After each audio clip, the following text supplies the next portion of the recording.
ان العقد ده at will، ما تك تك تفرقع. انت بتاخد كام؟ زيه زي ماست فوت علينا بكره يا سيد لحد ما يلاقوا حد مناسب مكانه. لازم يو هاف تو ميت ذا ديدلاين، وبتبقى ريد فلاج في الريكورد بتاعك، تسرسبك واحده واحده كده، تجرجرك في يقول لك تاخده بس على حسابك، يعني ضربت نفسك في مقتل. الغلط ما تامنش حد عليه، ولا انت رايح تتكلم في اديان. يا صباح الورد والفل والهنا وكل الحاجات الجميله على عيونك حلوين، وحشتوني كتير كتير جدا. الفيديو بتاعنا النهارده تكمله للفيديو بتاع المره اللي فاتت، اجابه على اسئله البنوته اللي خلاص اتوافق لها على ورق الهجره لامريكا، وان شاء الله هتكون هنا قريب. سالتني، عشان بس الناس اللي ما شافتش الفيديو اللي فات، سالتني وقالت لي ايه هي الحاجات اللي احنا بنعملها في مصر بشكل يعني تلقائي وكده وما ينفعش نعملها في امريكا. فهي عايزه تتعلم عشان تاخد بالها ايه الحاجات اللي ممكن توقعها في مشاكل، وتعمل ايه وما تعملش ايه. هسيب لكم اللينك بتاع الفيديو اللي فات في اخر الفيديو ده، هيظهر على الشاشه عشان الناس اللي ما شافتش الفيديو الاولاني تبقى متابعه معانا. في حاجه انا ما قلتهاش الفيديو اللي فات بقصد، لانه هنكررها تاني في الفيديو ده. الفيديو ده هنتكلم، المره اللي فاتت اتكلمنا عن الحاجات اللي هي في الشارع شويه، الحاجات داي تو داي. المره دي هنتكلم عن الشغل. فالنقطه اللي هقولها المره دي هتنفع للفيديو اللي فات والفيديو ده. اول حاجه هنتكلم فيها هي احترام الخصوصيه. احترام الخصوصيه دي من الحاجات اللي هنا مهمه جدا جدا. هنا اصلا الجار ما بيتدخلش في حياه جاره بشكل جامد، يعني زي ما احنا بنعمل في بلادنا، الا لو الجار هو اللي سمح لك. يعني ما ينفعش نقتحم حياه او خصوصيه حد بدون ما اللي قدامنا هو نفسه يعني نلاقيه سامح لنا او يدينا الاذن او اشاره ان احنا اتس اوكي. هنعرف ازاي؟ هنلاقي هو الشخص نفسه بيبادر وعايز يبقى يتعرف علينا، وعايز سواء لو جيران يعني، وبرضه بحدود. يعني نفس الحكايه في الشغل. في الشغل واحد قاعد بيشتغل على الكمبيوتر، مش عينك راشقه في الكمبيوتر بتاعه، وتلاقي الواحد ولا الواحده عايزين يعرفوا هو بيعمل ايه، هو بيشغل، بيتفرج على ايه، بيقرا ايه في الكمبيوتر. ده is a big no no. نفس الحكايه عينينا في التليفون اللي جنبنا، على حسب اتجاه المكاتب بتبقى ازاي، وتلاقي الواحد مثلا ماسك التليفون بيعمل حاجه، وتلاقي اللي جنبه او وراه قاعد لقطه وهو بيعمل ايه. ده اولا يعني عشان نبقى واضحين، ربنا سبحانه وتعالى قال ولا تجسسوا ولا يغتب بعضكم بعض. يعني اصلا احنا المفروض ما نتجسسش، ما نقعدش بقى عينينا راشقه في كمبيوترات بعض وتليفونات بعض واحنا في الشغل والكلام ده، ما ينفعش. لدرجه انه الناس يعني عشان تخلص من الحكايه دي بقت تجيب السكرين، في سكرين بروتكتور بتاع كده، سكرين كده بيركبوها على الكمبيوتر. طب اللي بعيد يشوف الشاشه سوداء، ما يشوفهاش غير بس اللي قاعد قدامها. فيعني المفروض ما نعملش كده خالص، فنحترم خصوصية الناس. النقطة اللي بعد كده واللي فيها برضو احترام خصوصية بشكل ما، نسأل على انت بتاخد كام او المرتب بتاعك كام. السؤال ده ما ينفعش اسأله خالص لأي حد، ولو حد قدامي سألني انت بتاخدي كام برجع السؤال ده عليه. والله if he shared او she shared، لو قالوا لي بناخد كذا عادي ممكن اقول لهم انا باخد كذا. however في المؤسسات او في الشغل هنا في امريكا مش المفروض اصلا، ما ينفعش ان انت تشير المرتب بتاعك مع حد. في شركات بتمضي الموظفين على الحكايه دي، تمضيهم في العقد، بند في العقد، ما يعني انت ما تقولش انت بتاخد كام لاي حد من يور كو وركرز، بغض النظر عن خصوصيه الامر وان الامر ده خاص جدا. حكايه انه ممكن في نفس الشركه واحد بياخد اقل شويه، واحد بياخد ازيد. اصل هي ايه، بتبقى عباره عن مؤهلات. انت مؤهلاتك ايه، خبرتك جوه امريكا، وفي خبرات بتعادل مؤهلات. يعني مش فاكره مثلا عشان تبقى تعادل درجه الدكتور لما تكون اشتغلت مثلا 10 سنين في مجال الخبره بتاعك، فكانك يبقى المرتب بتاعك يتساوى مع مرتب واحد معاه دكتوراه، بيسووها بالسنين، ليها حسبه يعني. فمش هينفع واحد لسه جاي النهارده بيشتغل ما عندوش خبره في امريكا، مش هيبقى نفس المرتبات. هم ليهم كاتيجوريز، وعشان كمان ما يعملوش فتنه في الشركه، فهم بيبقى ليهم حسابات اخرى من ناحيه المؤهلات، عدد سنين الخبره، واخر حاجه من ناحيه النيجوشيشنز، التفاوض. في واحد شاطر قوي في النيجوشيشن، ممكن لو لقاهم محتاجين ولا حاجه يرفع المرتب شويه، ويعرف بقى ايه، ويعرف يتفاوض معاهم وياخد ويدي لحد ما ياخد مرتب يعني يعجبه. وفي ناس بتقبل من اول يعني هتاخد كذا في الساعه، اوكي ماشي مفيش مشكله. فعشان كده ما ينفعش نسال حد خالص عن المرتب، حتى لو هو هيشتغل في نفس الشركه. نديله الافريج. والله الاسعار المرتبات بتبدا من كذا لكذا. وهنا معظم الاماكن بتعمل الحكايه دي، لما بتعلن عن البوزيشن يا بتقول لك البوزيشن دي هتدفع كذا في الساعه، يا اما هتقول لك لو مرتب بقى سنوي بيقول لك بيتراوح من كذا لكذا، وانت وايه مؤهلاتك وشطارتك في التفاوض. نصيحه لوجه الله، ما نشتغلش تحت الترابيزه. يعني ايه نشتغل تحت الترابيزه؟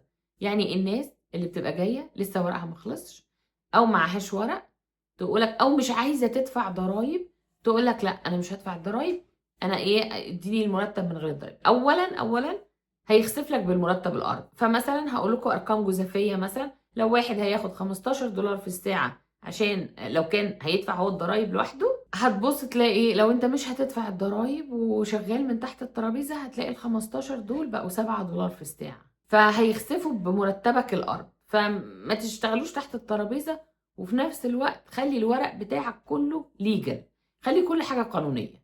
يعني عشان ترتاح لازم كل حاجة تمشي بالقانون وتمشي صح. طيب الحاجة اللي بعد كده، لما يجوا مثلا اشتغلنا شغلانة ويجي يقولوا لنا انت مرتبك مثلا 24,000 في السنة مثلا، يعني انا بدي ارقام جزافية. فالواحد بقى يعمل ايه ده 24,000 يقسمها على 12، ايه ده انا هيطلع لي $2000 في الشهر. وتلاقي الناس بتخطط على هذا الاساس وسعيدين ومنشكحين. هوب يجي الاب يلاقي الشيك ايه ده، يجي له صدمه. ايه ده ازاي انا كنت عامل حسابي على 2000 دولار في الشهر، ايه ده وفلوسي راحت فين؟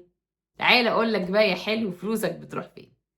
المرتبات بيتخصم تلتها ضرايب، بيتخصم منها كمان تأمينات. لو انت عامل تأمين صحي هيتخصم منها التأمين صحي، وبيتخصم منها حاجة كده زي المعاشات. في أنواع من المعاشات دي ممكن نخصص لها فيديو لوحدها ونتكلم عليها. بس يعني ايه بيتخصم منها كام نوع كده من المعاشات. فدي بتكون أول صدمة، إنه تلت المرتب بين الضرايب والمستقطعات. تاني صدمة، تلت المرتب هيروح سكن. فأدي تلتين راحوا بين تأمينات، ضرايب، وسكن. هيتفضل عندك كام؟ هيتفضل عندك تلت المرتب. تلت المرتب التاني انت ملزم تاكل وتشرب، ولو انت بقى بتاخد ما شاء الله مبالغ محترمة يعني كويسة، تقدر تحاول ان انت تحوش شوية للزمن، لانه هنا ممكن في اي وقت يقولك سلام عليكم احنا مستغنيين عن خدماتك، ممكن بيزنس يفلس، ممكن الاوضاع تتغير في اي لحظة. فلازم بالذات لو انت راجل ومسؤول وفي رقبتك عيال، لازم تعمل حسابك كويس جدا.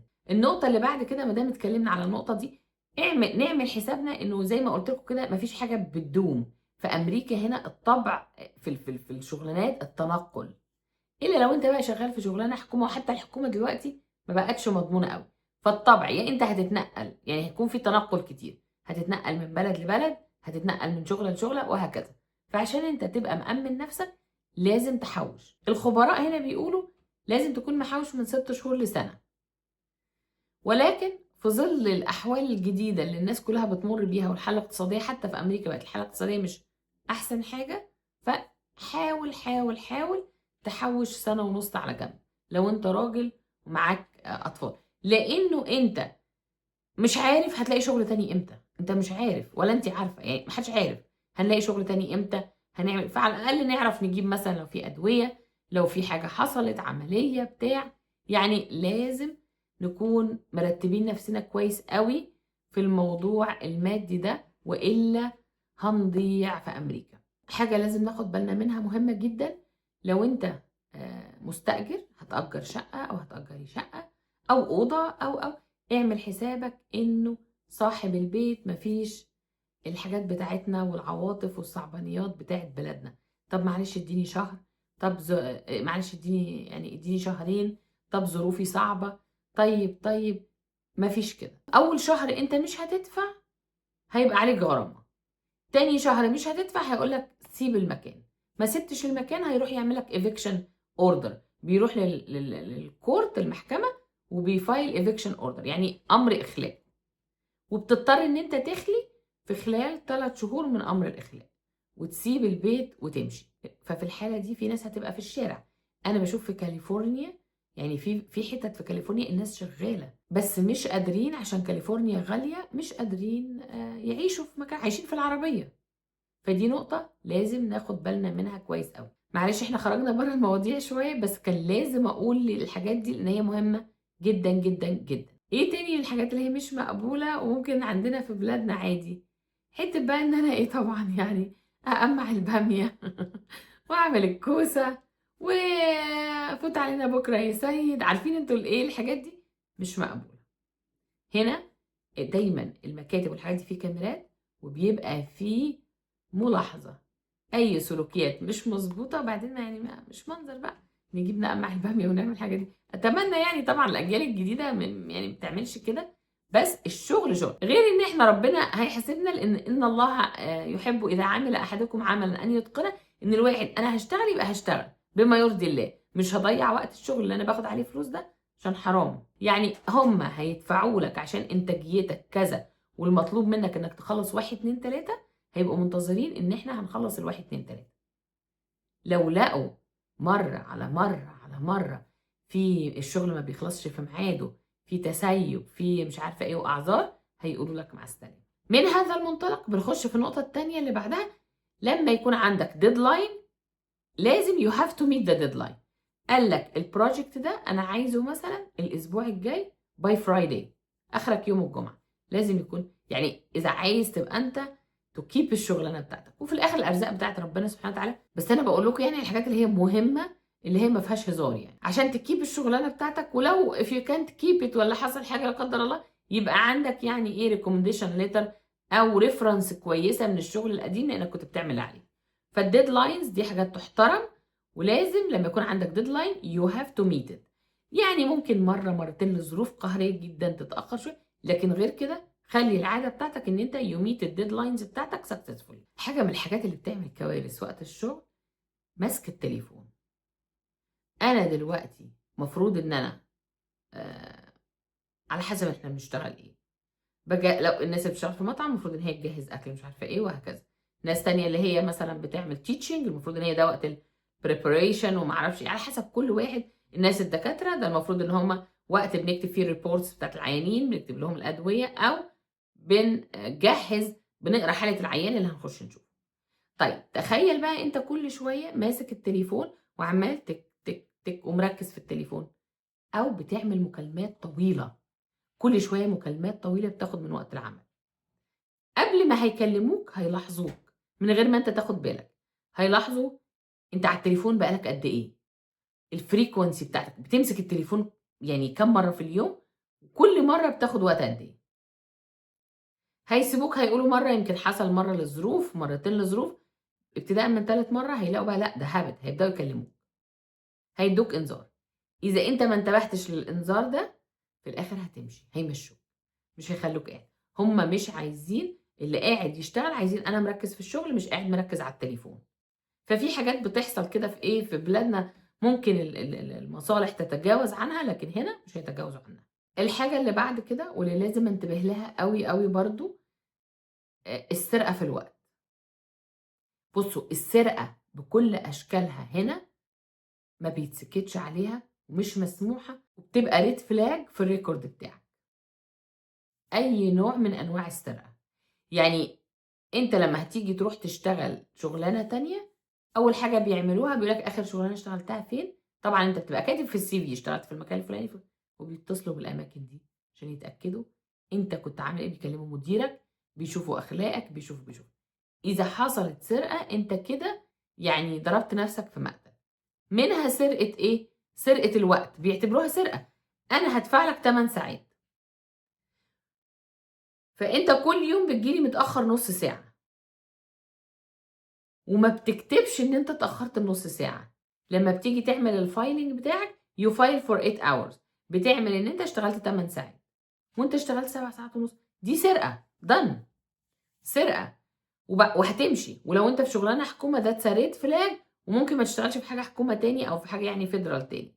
ف اللي يعني اتاخرت مش هتكتبش 8 ساعات. يعني ما اجيش مثلا ايه لا يا زلمه عادي ما هم ربع ساعه اتاخرتها وبتاع، بتكتبها جيت 7 وربع مثلا 7 وربع يعني، او بتكون honest اشتغلت 45 minutes زياده، او اشتغلت يعني 7 hours 45 minutes او 7 hours 30 minutes. ده في الشغلانات اللي هي بتمشي بمبدأ الفايلنج، انك يو فايل يور اورز. في حاجات تانية بتمشي بالسيستم بالبادج، انت تحط البادج خلاص هو سجل الوقت عنده، فانت مش محتاج تسجل وقت. وفي حاجات تانية انت بتعمل كده وبرضه لازم تسجل الوقت على الكمبيوتر، على سوفت وير على الكمبيوتر، بس لما بيجوا او على بروجرام على الكمبيوتر. بس sometimes بقى بيبداوا يعملوا ايه، كل فتره كده يبداوا يعملوا زي ما بنقول ايه، رقابه، تفتيش، حاجه كده يعني، مش عارفه بيسموها ايه، ان هم يقوموا جايين كده فتره، اوكي خلينا نطلع المكتب الفلاني نشوف الناس اللي فيه، ويبداوا يراجعوا الريكورد بتاع تسجيل الوقت مع الريكورد بتاعه الماشين انت دخلت امتى، او مع الكاميرات، ويشوفوا انت صادق ولا مش صادق. شغل بقى والنبي غطي لي على ماجي وغطي لي مش عارفه ايه الخمس 10 دقايق ده، لا ده مش هينفع، وفي الاخر ده هيؤدي الى طرد. وخدوا بالكم ما ينفعش أأمن حد على الغلط، الغلط ما تأمنش حد عليه ابدا، ان شاء الله لو مين، لانه انت ما تعرفش اللي قدامك، وممكن يقلب عليك ويستغل كل حاجه ضدك، وممكن يكون هو السبب في مشيك. حتى لو صاحبتي في الشغل ظريفه ولذيذه ومش عارفه ايه، ده زميلي في الشغل، ده انا بشيله، ده انا شايله له جمال، ما تعرفش الضربه هتجيلك منين. ما تامنش حد، لا حد، اي حد ابدا انت مش واثق فيه. احنا في الزمن ده بقينا نشوف الاهل بيعملوا ببعضهم ايه، والاخوات بيعملوا ايه. فاذا ما كانش الواحد انت واثق فيه، فحيالله ده في حد في الشغل ما نثقش، وما ايه يعني يعني ما نعملش حاجات احنا يعني مش هتحمد عقباها لو اتعرفت. الحاجه اللي بعد كده، انت رايح تشتغل، لا انت رايح تتكلم في سياسه ولا انت رايح تتكلم في اديان، شغل شغل. الا لو اللي قدامك جه واستشارك، اكون ذكي في موضوع الاديان، ارد رد بذكاء بدون ما ازدري او احتقر اي دين تاني خالص. ولازم فعلا دي بغض النظر بقى عن انك انت فين، كل الاديان تحترم، كل الناس خلق ربنا سبحانه وتعالى، لازم يكون عندنا احترام لخلق الله، فنكون بذكاء وبدون ازدراء واحتقار وبدون نكران دين على دين. اتكلم بشكل ذكي، ده اذا طلب مننا. اذا ما طلبش مننا ما تفتحش المواضيع. انت رايح تشتغل، رايح تعمل شغلانه وتاخد عليها رزقك ولقمه عيشك وتروح بيتك. نيجي بقى على السياسه. مش كل الناس، نرجع تاني لحته مش كل الناس تثق فيها. بمعنى في ناس هتقولك يا اخي ده انا مثلا ضد فلان ولا ضد علان ولا مش عارفه، وتسرسبك واحده واحده كده، تجرجرك للطريق، تجرجرك واحده واحده كده، ان انت ايه، تشتم مثلا في الحكومه، تشتم في مش عارفه ايه، تشتم في ايه، وبعدين تروح توصل الكلام سواء للمدير سواء لمش عارفه ايه، سواء، ويا سلام بقى لو المدير متعصب لبست في الحيطه. يعني خلي ارائك لنفسك، ارائك كلها لنفسك. واذا طلب منك ما تتكلمش بالعاطفه، خليك ذكي واعرف تقول ايه وما تقولش ايه، نفكر قبل ما نتكلم ونرغي. ويستحسن معلش انا مش فاضي انا عندي شغل. حاجة مهمة جدا برضو، احنا مش رايحين نعمل صحوبية في الشغل، مش رايحين نعمل اصحاب، احنا رايحين نشتغل وناخد فلوسنا ورزقنا. هتبقى محظوظ لو ربنا سبحانه وتعالى رزقنا بناس كويسة وحلوة في الشغل، بس ما تتعشمش قوي، لانه بعد ما بتمشي من الشغل محدش اصلا بيفتكر ولا حد بيرفع عليك السماعة الا من رحم ربي. فعشان كده ايه، ما تتعشمش بحد في الشغل قوي، وما ايه يعني يعني خلي الصداقات بعيد عن الشغل خالص، بالذات لو المجتمع كله امريكي. الامريكان مش زي العرب خالص، يعني ما عندهمش المشاعر بتاعتنا والكلام ده مفيش. فخلينا شغل يبقى شغل. لو انت محظوظ بقى وطلع لك صاحبه صاحبتين يور لاكي، وده ما يعني مش ده الطبيعي ومش ده العاده يعني. وعلى فكره زيه زي ماستر، دايما في الشغل عصفوره، في برضه هنا عصافير مش عصفوره واحده، شويه عصافير. فبرضه ناخد بالنا احنا بنقول ايه وما بنقولش ايه. بما اننا اتكلمنا عن سرقة الوقت، هنتكلم برضه عن التأخير في الشغل. الناس بتحب الكوميتمنت، يعني تبقى كوميتد للوقت بتاعك. ميعاد الشغل بتاعك 7 ل5، يا حبذا لو تبقى ايه قدام المكان وداخل المكان. بيحبوا ان انت تكون انسان ملتزم بمواعيدك، لانه ده يعني بيعبر كتير عن شخصيتك، ازاي انت انسان بتحب شغلك وملتزم ويعتمد عليك. لكن لو كل يوم اجي متاخر، النهارده 10 دقايق، بكره ربع ساعه، بعد نص ساعه وارجع، تتعدي الايام اللي انا باجي فيها اون تايم، يعني غالبا هيقول لك مع السلامه، يعني هيعمل لك تحذير وورنينج 2 3 على حسب حاجتهم. لو محوجين قوي هيعملوا لك انذارات وممكن يعدوها شويه لحد ما يلاقوا حد مناسب مكانك. ما ترحرحش في الشغل قوي زي ما تكون قاعد في البيت، ما تاخدش راحتك قوي، الشغل مش البيت. تلاقي ناس اللي باينه بصوت عالي عماله تك تك تفرقع، ناس جايبه المرايه وعماله تعمل حواجبها وتعمل وشها بالفتله ولا واتيفر على حجه ان هي قاعده في المكتب بتاعها ومحدش شايفها.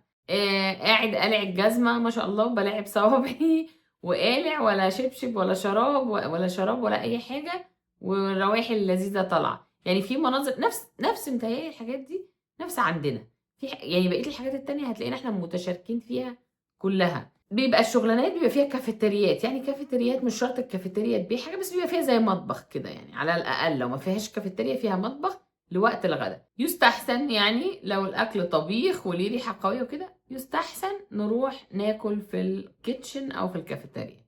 لكن لو هنقعد ناكل على المكتب يبقى حاجات سندوتشات خفيفه، الحاجات اللي هي ما فيهاش ريحه مقززه تاذي كل اللي حوالينا. في وقت مثلا كله هيهزر هيعمل، بس وقت ما كله هيرجع تاني يشتغل خلاص، يعني كله يحاول يهدي الصوت، يركز في الشغل، ما تعملش ازعاج يعني للي حواليك. البريك تايم، في شغلانات بتدي بريك تايم. البريك تايم لازم تبقى عارف او نبقى عارفين البريك تايم ده قد ايه، في نص ساعه، في 45 minutes. في يقول لك تاخده بس على حسابك ما يتحسبش من المرتب، يعني هتشتغل 8 ساعات اشتغل 8 ساعات ونص على اساس تاخد نص ساعه، او 8 ساعات 45 minutes لو عايز تاخد 45 minutes لانش تبقى على حسابك. في ناس تانية تقول لك لا مثلا بندفع بس بندفع يعني هما الوقت اللانش بتاعك كذا ويحددوا لك الوقت كده او كده. وقت اللانش اللي تلتزم بيه هو وقت اللانش، ما يبقاش اللانش مثلا 45 minutes واخد ساعة، او يبقى 30 minutes اخد 45 minutes. احسب وقت لانشك وهو ده اللي تاخده. في ناس بتحب تتمشى في الشغل، احنا كنا بنعمل كده، بس كنا بنعمل ايه؟ انا اتمشى احسب الوقت اللي اتمشى فيه واخده من اللانش تايم بتاعتي، اشيله من اللانش تايم، وهكذا. عشان طبعا ايه نتقي ربنا في الاخر وربنا يبارك لنا في الرزق بتاعنا، يعني لانه يبقى حلال وكمان تبقى الامور ماشيه مظبوط وصح. هرجعكم تاني لحته السرقه. اي حاجه فيها سرقه مش هيحمد عقباها باي نوع، مش سرقه فلوس، سرقه سبلايز يعني او حاجات محطوطه، مناديل. شوفوا بقى الحاجات دي اساسا حرام، يعني حرمانيه حرام، وما بتباركش للواحد في حاجات كتير، وربنا بيعطل بيها في الرزق حاجات كتير لانه هي مش بتاعتك وانت ما خدتش اذن. في ناس بتسرق الورق بتاع البرينترز، حرام. ناس بتسرق الوايت، اي حاجه مش المفروض ان انت تاخدها وتحاول تحللها لنفسك وتاخدها، it's a big no no. ولو اتكشفت، مش بس انت اوريدي اتكشفت قدام ربنا والمفروض الواحد يخاف من ربنا سبحانه وتعالى، بس ان اتكشفت دي مش حاجة حلوة وممكن يمشوك وتبقى في الريكورد بتاعك مش حاجة ظريفة. الشغل هنا لو انت مش في منصب ان هما بيستشيروك وعايزين من حضرتك اقتراحات، يبقى you do whatever you're told. اللي مطلوب منك تعمله، ما تتفزلكش. روح يا ابني اعمل الشغل بالشكل الفلاني، اي حاضر. الا لو انت عندك اقتراح يخلي الشغل احسن، ممكن لو عملناه بشكل لازم تناقشه مع المسؤول المدير، لازم تناقشه معاه الاول وبعد كده قال لك قال لك لا على حسب. لكن اربط الحمار مطرح ما يحب صاحبه قال لك اربطه هنا هتربطه هنا. انما بقى ايه مش عاجبني طريقه المدير ومش عاجبني اعملها كذا وانا هعملها كذا، انت مضيت عقد. هو العقد قال يعني بنود الشغل 1 2 3. نقرا العقود يا جماعه، مهم جدا جدا واحنا بنتفق على العقود او بنتفق على الشغل لازم اقرا العقد كويس، اقرا الشروط اللي فيه. انتبهوا لان ساعات بيبقى فيه شروط مكتوبه ان العقد ده at will. يعني ايه at will؟ يعني ممكن يتفسخ من اي من الطرفين بدون اي مقاضاه قانونيه في اي وقت بناء على رغبه اي طرف فيهم. فلازم ننتبه عشان تفهم حقوقك. في عقود تانية لا، ده انت لازم تقول قبلها انك هتمشي بمثلا شهر، في ناس تانية تقول لك ادينا 3 شهور. اقرا العقد واعرف انت هتمضي على ايه. ما تفرحش من الواحد ما يفرحش بالشغلانه كده هي وما صدق الاقي شغلانه ويقوم ايه هيمضي على طول. اقرا هيغيروا لك، ما تخافش الشغلانه مش هتطير، بس لو في حاجه مش عاجباك خد ايضاح. لو في حاجه عايزها تتغير ومش هيغير قال لك امضي بس وبعدين نبقى نتناقش لا، لازم تاخدها مكتوبه، يا اما يشطبوا عليها بقلم كده ويعدلوها لك. المهم تاخد الحاجات كلها مكتوبه. لازم نقرا العقد، نشوف العقد ده هيناسبنا ولا مش هيناسبنا، هيغرقنا ولا لا، عشان برضو نبقى فاهمين لما نيجي نخرج، سواء لقينا شغلانه احسن، سواء هما مشونا، سواء احنا قررنا كفايه هنسافر ولايه تانية. لازم ابقى فاهم انا بعمل ايه، لازم ابقى فاهم ما ورطش نفسي وانا خارج. كمان افهم ايه الريسبونسبيلتيز بتاعتك، ايه مسؤولياتك في الشغل، انت المطلوب منك تعمل ايه. ما تجيش بعد ما تشتغل تقول لا this is too much، انا اتفاجئت ان الموضوع كبير عليا. هما بيبقوا كاتبين، يعني بيبقوا كاتبين في الجوب ديسكريبشن اللي هو الويب سايت اللي بيبقى سايب يعني بيعلن عن الوظيفه، بيبقى فيها الديسكريبشنز. اقراها افهم انت ايه المطلوب منك، لازم تعمل ايه، عشان مش هينفع ترجع في اي ريسبونسبيلتي من دول. بس لو في حاجة عايز تتناقش فيها وتوضح وتستوضح الموضوع اكتر اسألهم، اسأل ده يعني ايه ده، طب والله انا هقدر على كذا مش هقدر على كذا، عشان ما تاخدش سلسلة مهام انت مش قدها وفي الاخر يعني تكره نفسك. انا متأكدة ان في حاجات تانية كتيرة جدا، بس انا مش عايزة الفيديو يبقى طويل. ولو في حد عنده نقط يقدر يضيفها اكتبوها لي تحت في التعليقات، وانا هقولها الفيديو الجاي، وهقولها بالاسم بتاعكم. يعني مثلا فلانة قالت كذا كذا كذا من ضمن الحاجات دي، فلانة قالت كذا، فلانة قالت كذا. بس كده حلوين، هنقفل الفيديو بتاعنا النهاردة على كده عشان ما يكونش طويل. بحبكم كتير كتير كتير كتير كتير، واشوفكم على خير الفيديو الجاي ان شاء الله. واللي عجبه الفيديو ما ينساش يعمل لايك وشير وسبسكرايب وتبقوا جزء من عيلتنا الجميلة. ولو حابين مواضيع معينة اتكلم فيها اكتبوا لي في التعليقات، انا بحب اقرا التعليقات بتاعتكم وهشوف المواضيع ان شاء الله اللي انتوا عايزينها. انا الادرس ان شاء الله كل الاسئله بتاعتكم على قدر علمي المتواضع. اشوفكم على خير الفيديو الجاي ان شاء الله. باي.